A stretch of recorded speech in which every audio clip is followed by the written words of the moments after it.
यवतमाळ नगर परिषदच्या निवडणुकीमध्ये वार्ड क्रमांक 17 इथे दोन्ही नगरसेवक भारतीय जनता पक्षाचे होते. माझ्या आमदारकीच्या मंत्रिपदाच्या कार्यकाळामध्ये सरकार म्हणून मी जोही निधी आणला तो निधी त्या वार्डापर्यंत खेचून नेण्यामध्ये प्राध्यापक प्रवीण प्रजापती यांचं सभागृहात आणि सभागृहाच्या बाहेरही संपूर्ण योगदान हे त्यांचं आहे.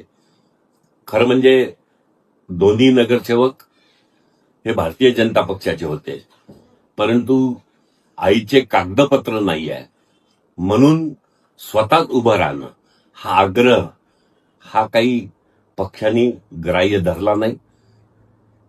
ज्या व्यक्तींनी पक्षासाठी वर्षानुवर्ष काम केलं, वेगवेगळ्या प्रभागात पक्षाचे उमेदवार निवडून आणण्याचं काम केलं, अशा व्यक्तीला निवडून देणं हे नगर परिषदच्या सभागृहाची गरिमा वाढवणार आहे, विकासाला एक नवीन चालना देणार आहे.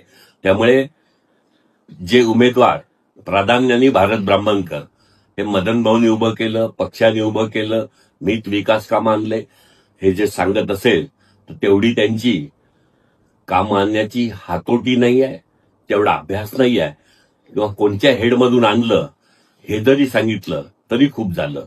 मी कधी कार्यकर्त्यांवर अशी आगपाखड करत नाही, पण असा खोटा प्रचार जर ते करत असतील तर जनतेने त्या भूलथापांना बळी पडू नये हेच माझं जनतेला आव्हान आहे.